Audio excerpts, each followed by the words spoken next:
good morning, and welcome back to my channel, Nika Vlog. And today we are going to create a little daily glamour look. It's not really the extreme glamour look. Yung parang you can still do it by daily, but you can still wear it daily. This is by request number 4, and mukhang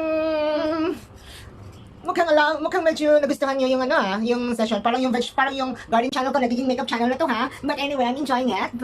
So far, so gagawa tayo ng little transformation ngayon. So it's since it's going to be Christmas soon and it's the beginning of the Burr month. So maybe we can do something yung parang glittery. Oh, come on, join me. Now let's start. But before anything else, let me have a sip with my coffee. Oh, because coffee is life, right? Now let's move on to my spray mist. Yung very important talaga to kasi this will instantly brightens your skin kahit pagod na pagod ka and all that. So now since hindi ako alis ngayon, I'm just making this look for the people requesting. So ayan, okay na siya. So susunod ko is the toner. Now tip for the toner, para makatipid kayo, well, it works for me, okay? Kasi sa toner, if you put it in a cotton, yung tendency niyan, as ina-absorb niya yung liquid, tapos, ang dami nyo nagagamit, hindi nyo naman nagagamit entirely sa face. So, I discovered a technique. Ginawa ko siyang spray mist. Ayun, makakatipid talaga kayo. Now, we have to let it dry for a bit. And then now, as part of my routine, yung ginagawa ko is, before, this is my normal talaga. Hindi ko pa siya reveal ng other videos ko, but this is my normal. Before my makeup, I put an essential oil. I put an essential oil sa mukha. Para it's not just para maganda yung kapit, also it will really give an inner glow dun sa skin mo. Kaya for me I'm using a very nice essential oil. Para mag-glow talaga yung there will be an inner glow of your skin. So next natin dito is the next application for this is the application of the primer. This time around, kukumplit na natin kasi sa may Glamour na siya di ba? So talagang sa may plakado na to, so kailangan natin mag-apply ng primer. Usually I'm using the purple type of primer para talaga mag-cover ng, kasi yung primers like this, yung parang alam mo yung may kulay, may red, may purple. Yung purple, yung ganitong kulay is designed siya to give an instant freshness of the skin, yung sa inner mo before yung kakapitan ng foundation mo. Magbibigay siya ng glow sa tired skin. If your skin is a little bit tired like mine, ngayon lately kasi medyo tired yung skin ko so I'm using a primer para plakadong-plakado talaga siya. Diba? Now, I did not use any moisturizer anymore kasi I'm using the oil, the essential oil as my moisturizer base na. Which I use every night also before going to bed. So, the foundation. So, ayan, kuha lang tayo ng konti, enough, not so much.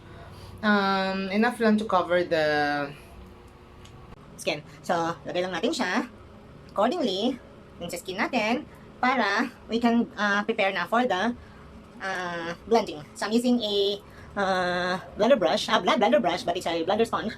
Beauty blender. It's a beauty blender. I'm using a beauty blender to properly blend the foundation kasi very important din naman talaga siya that you are blending the foundation, di ba? So, ganyan lang, ganyan. Blend lang ng blend. Very simple. Kasi the key to every good makeup is a power blending talaga. So, ayan, it's all done. Now, let's proceed to the concealer. Sa concealer naman kasi is that for me, what is needed lang. Wag masyado yung over na yung highlights.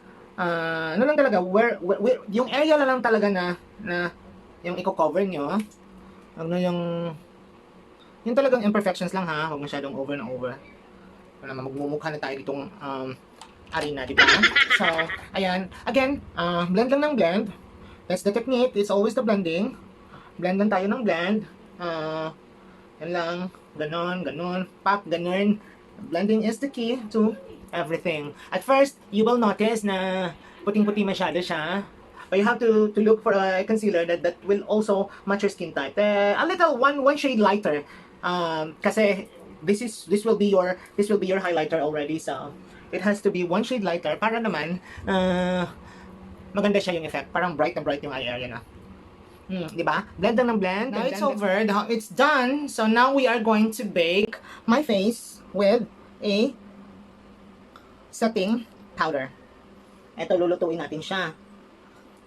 There are so many techniques on how to apply the powder. Kaso nga lang, I like this also because talagang it's pressing to your skin. And I like when it's fully pressed kasi maganda siya pag fully pressed sa skin kasi it's lutong-luto talaga afterwards. Alam mo yun? Hindi naman it's not like yeah, puti siya masyado ngayon but wait until few moments later. Ang pipick up din ko. Okay? Now we have to set it and let's wait for a few more minutes. Now while waiting for the powder to set, let's contour our face. Basic contouring lang talaga. Just have to do like that para liliit yung mukha, di ba? No, marami rin nagtatanong, ano daw purpose ng contour ng Jewline? Para po magkakaroon ng parang magandang shape yung mukha. So, and then yung excess, nilalagay. Some are using a smaller brush for the application, but I am more comfortable using the excess product dito. Yung natitira yung ginagamit ko. O, ayan ha. Contour na. Yung last contour is this area. Ganun lang. Some are not contouring this na, pero I'd like to contour para since nag-contour naman lang ako sa other parts ng face ko, so I'd like to give more shape for the entirety of my face na lang. Diba? O, ayan. Contour is done. So, ayan, tanggalin ko na yung excess ha. I'm using the opposite side of the applicator. Tinanggal ko na yung excess na powder. Ayan. So, our next part is the lips. Prep muna tayo ha. Let's moisturize the lips hanggang sa ayan. I have to kasi my lips are dry. It's not so soft pag hindi siya, no? Kasi bilis ko kasi mag-dry ng lips. So that's it. So let's wait for a couple of seconds. Maybe 30 seconds or 40. Okay, let's still wait until it gets, it's so minty and I love it. Now let's move on to the brow area. Yung iba kasi, is ginagawa nila, they are more comfortable on the eyeshadow first. Me, I'm comfortable doing my brow first before the eyeshadow. So in my case, gagamit tayo ng saan ba yung brush ko? Where is it? Oh, here. I'm going to use this type of brush, yung may stroke talaga, yung parang ganito yung parang ganito. So, I'm using this one to create my kilay. Usually, I always start at the bottom.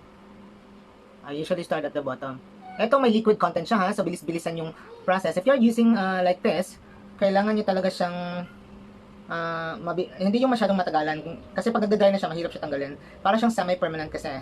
So you just have to create lower side and then on the upper side, tapos you create another line. This is how I do mine ha. I'm not so sure if you are comfortable with how I do it, but I'm very comfortable. Tapos pinifill in ko na lang yung areas na kulang. Tapos yung dito ginagawa ko, I make a little like strokes, like yung parang following the hair strand para magmumukha talaga siyang buhok. Look. You see? You see how it differs? This kilay, this brow differs from my kilay na I haven't done. Diba? It's totally different. You see? And you see? Yeah? So I'm doing the other one off cam. Ta-da! Oh, yeah, you see? Now, normally what I do after it's all set, I do another stroke of spoolie kasi for me, ito talaga yung nagsusoften. If you are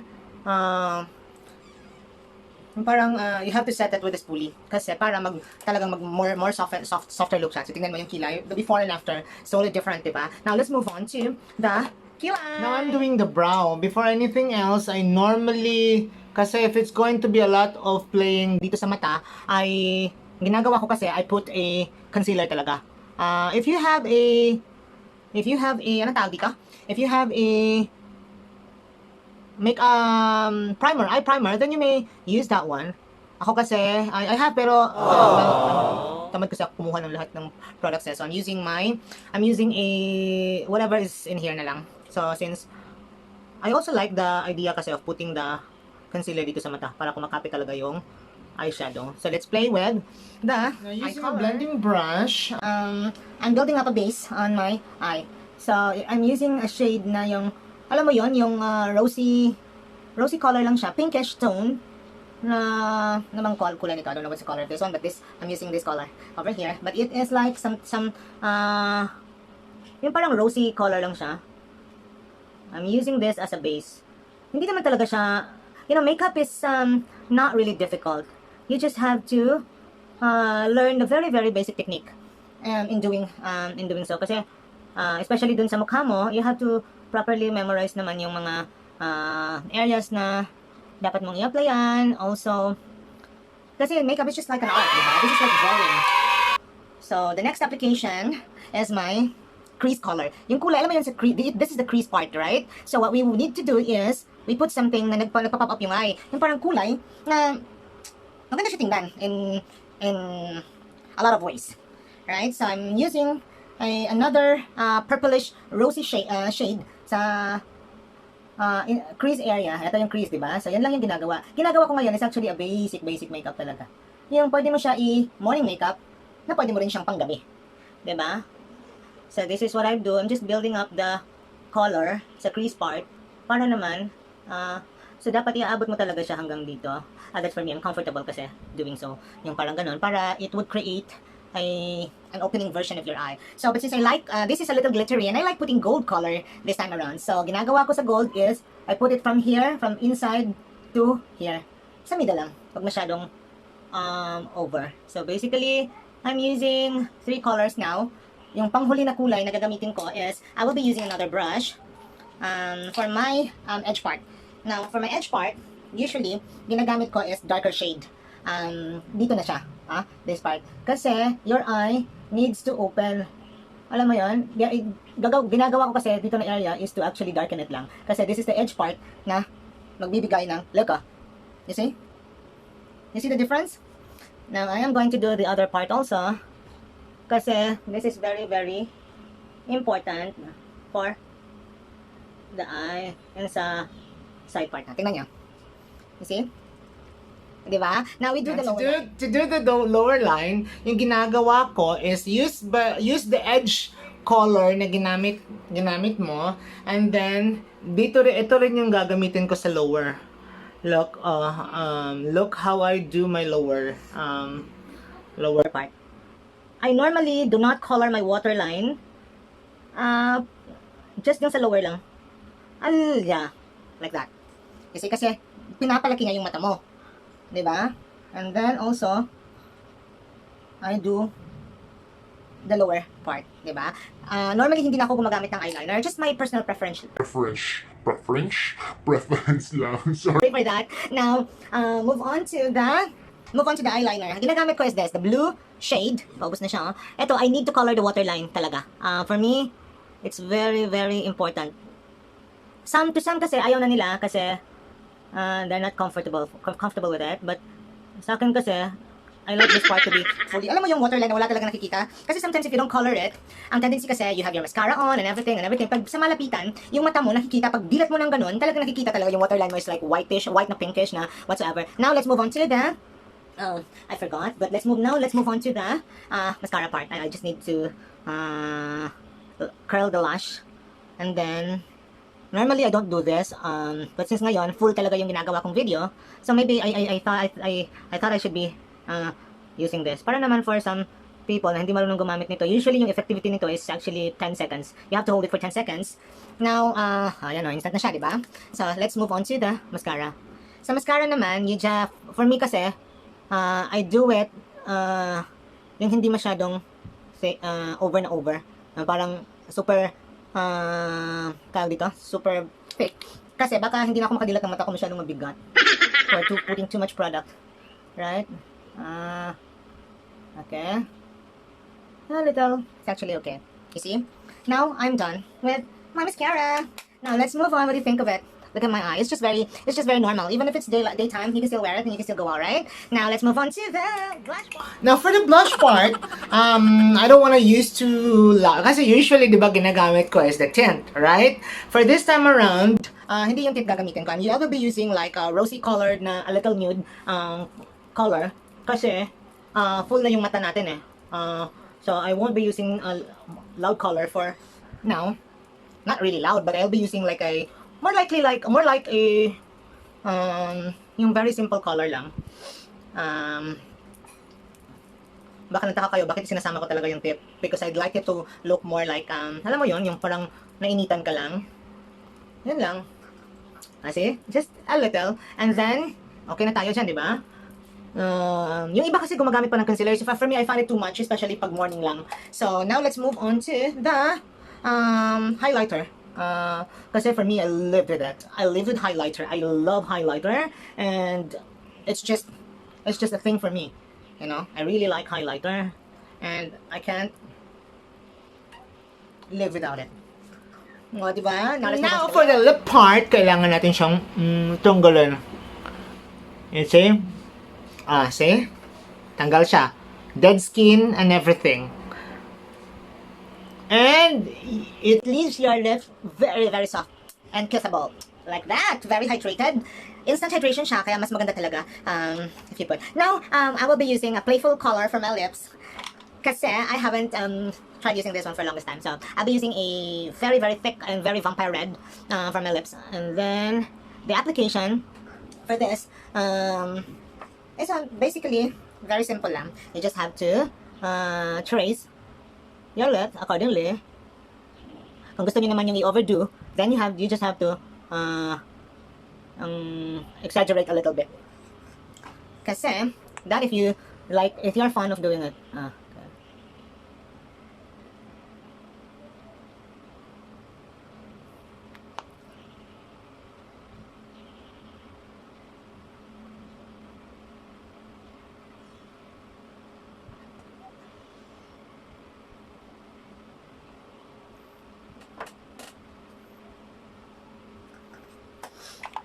Now I'm done with my lips, you see?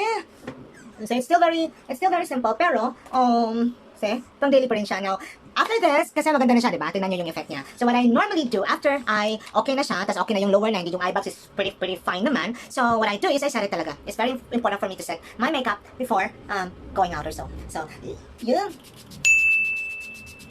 set it like that. Oh my god, it's so fresh and so nice and sexy. What do you think? Ito na, this is the finish. And then, a very, very glamour. It's not very, very glamour, but it's nice and it's so wearable, even if it's daytime. Kahit hindi naman gabi, you can still wear like this because it still looks more yung parang hindi super plakado talaga. So what do you think of this? Do you think, pasok na tayo ha? I'll give you the finished look after trying this.